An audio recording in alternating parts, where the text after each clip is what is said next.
Sticking with volleyball, but moving up to the college ranks now, NAU had 2 games over the weekend, looking to add to their 10-game win streak and also looking to bolster their chances to host the Big Sky tournament. On Thursday night, the Jacks were in Cheney, Washington for a game with the Eastern Washington Eagles.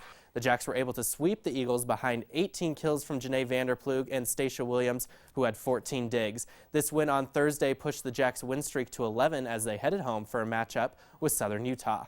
The Thunderbirds were able to take NAU into 4 sets in this one, but the red-hot Lumberjacks were just too much. They would win this one 3-1. Vander Ploeg 20 kills, while Peyton Bach had 6 blocks.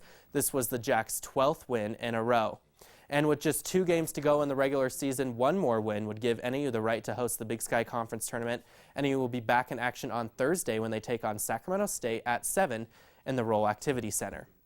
Well, NAU began their basketball season on Friday night with an exhibition game in Roll Activity Center against Cal Baptist. The Jacks are coming off of a very impressive CIT postseason tournament run where they lost in the championship game. NAU won a school record 23 games last year and 4 postseason games on their way to the CIT championship game.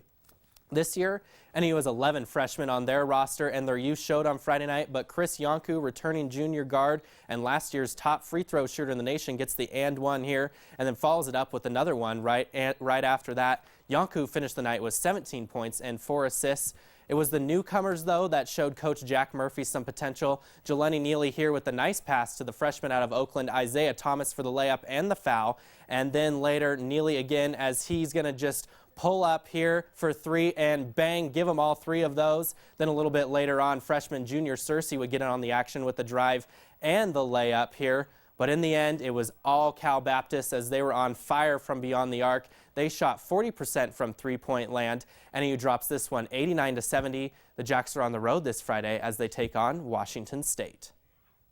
Now over to the football field where the Lumberjacks were on the road to face the Eastern Washington Eagles. The Jacks, coming off of an impressive win over Northern Colorado last week, were looking to upset the Eagles for the 2nd year in a row. The Jacks would strike first in this one, and they never looked back. NAU would have 384 yards of total offense, while Case Cookus would throw for 224 yards and 1 touchdown. Corbin Junty and Casey Yon, they combined for 107 yards rushing on the ground and 5 touchdowns. NAU wins this one 52-30. They will be at home this weekend for a clash with Sacramento State on Saturday at 2. That was a